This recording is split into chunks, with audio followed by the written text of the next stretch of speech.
Selamat datang kembali di sesi pendalaman kita. Anda pernah nggak sih merasa aneh gitu, kenapa ya kadang kita bisa mutusin sesuatu cepet banget, kayak otomatis, tapi di lain waktu rasanya buat mikir aja tuh perlu usaha keras banget. Nah, hari ini kita mau coba gali lebih dalam nih soal cara kerja pikiran kita.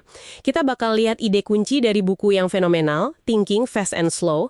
Fokus kita di bagian awal buku itu soal adanya dua sistem berpikir yang kayaknya terus-terusan kerja di kepala kita. Tujuannya apa? Ya, coba jawab. Kenapa intuisi kita kadang brilian, tapi kok kadang bisa salah total ya? Persis. Dan ini bukan berarti kita punya dua otak ya. Tapi lebih ke dua mode berpikir yang beda banget. Satu itu cepat, otomatis, kayak naluri aja gitu. Satunya lagi lambat, butuh mikir, penuh pertimbangan. Nah, paham bedanya ini, menurut saya sih kunci buat sadar di mana letak jebakan pikiran kita. Oke. Mari kita mulai dari yang pertama dulu ya, yang disebut sistem satu. Anggap aja ini kayak autopilot di kepala kita. Betul, autopilot mental. Dia jalan terus tanpa kita sadari kan. Contohnya gampang lah ya, kayak ngenalin muka orang lagi marah. Atau jawab 2 tambah 2? Nah, iya. Atau nyetir di jalan yang udah hafal banget, itu kan otomatis saja gitu. Dan yang keren dari sistem satu ini, dia bisa nyambung-nyambungin ide secara instan. Coba deh, dengerin dua kata ini. Pisang muntah. Aduh, Nah kan, langsung ada reaksi nggak enak ya. Pikiran Anda langsung nyambungin dua hal itu. Muncul gambaran, atau perasaan nggak nyaman, bahkan mungkin ada reaksi fisik dikit. Itu namanya associative activation.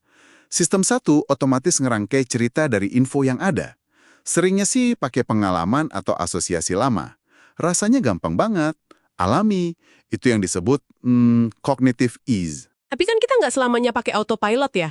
Ada saatnya kita harus benar-benar mikir keras. Nah, di situ pemikir dalam diri kita, si sistem 2 ini mulai bekerja, ya kan? Betul sekali.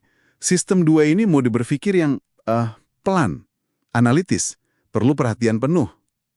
Ingat nggak rasanya ngerjain soal kali-kalian yang agak rumit di kepala? Kayak 23 kali 78 gitu. Wah, iya. Butuh konsentrasi banget itu. Atau mungkin pernah coba tugas mental kayak add 3, yang disuruh nambahin 3 terus-terusan ke serangkaian angka, cepet-cepetan. Oh, itu pasti capek mikirnya. Nah, itu kerja kerasnya sistem 2. Ada cerita menarik loh soal ini. Katanya, pas orang lagi ngerjain tugas mental berat gitu, pupil matanya melebar. Oh iya, Iya, katanya peneliti bahkan bisa nebak kapan orang nyerah ngerjain soal, cuma dari lihat pupilnya ngecil lagi. wah menarik. Iya, pelebaran pupil itu memang indikator adanya usaha mental. Sistem 2 ini emang dipakainya buat aktivitas yang butuh fokus. Ngitung, bandingin pilihan secara sadar, ngikutin aturan atau instruksi spesifik. Misalnya nih, disuruh hitung semua huruf F di halaman ini. Itu namanya ngadopsi task set. Dia juga yang ngatur self-control atau kontrol diri. Tapi, ya gitu, kapasitasnya terbatas. Terbatas ya? Ya, dan cenderung agak males. Dia ngikutin yang namanya hukum usaha minimal. Jadi dia baru turun tangan kalau sistem satu mulai kelihatan bingung, atau bikin salah, atau kalau kita emang niat buat fokus. Jadi gimana tuh interaksi keduanya? Akur terus nggak mereka? Seringnya sih kerjasama baik-baik aja. Sistem satu kasih kesan, intuisi atau niat gitu kan. Terus sistem 2 seringnya cuma okein aja saran itu, apalagi kalau nggak ada yang aneh. Iya. Tapi, konflik bisa banget terjadi. Contoh paling terkenal itu efek Stroop. Oh, yang itu ya, yang disuruh nyebutin warna tinta tulisan, tapi tulisannya sendiri nama warna lain. Nah, itu dia. Misalnya kata merah ditulis pakai tinta biru. Itu susah banget, rasanya pengen baca katanya aja bukan nyebut warnanya. Tepat sekali. Sistem satu Anda kan otomatis baca kata merah, sementara sistem 2 Anda berusaha keras ngikutin instruksi buat nyebut warna tinta, biru. Jadi kayak berantem di dalam kepala ya? Bisa dibilang gitu. Konflik ini bikin ada cognitive strain, ketegangan kognitif. Biasanya, ini bikin sistem 2 jadi lebih waspada. Contoh lain itu ilusi Mueller-Lyer, yang 2 garis itu loh, yang kelihatannya beda panjang padahal sama. Oh, iya tahu, yang ada panah di ujungnya itu kan? Betul. Bahkan setelah Anda ukur pakai penggaris, dan sistem 2 Anda tahu persis keduanya sama panjang, sistem 1 Anda tetap aja melihatnya beda. Wah, jadi nggak bisa dimatiin dong sistem satu. Nggak bisa. Kita cuma bisa belajar ngenalin kapan intuisinya mungkin salah, terus secara sadar pakai sistem 2 buat ngoreksi. Menarik banget. Terus ada satu lagi nih konsep penting dari sistem satu yang tadi disebut wisiyati. Kayak mantra ya kedengarannya. Aha, iya unik singkatannya. What you see is all there is. Maksudnya gimana tuh? Artinya, sistem satu itu kerjanya cuma pakai informasi yang ada di depan mata aja saat itu.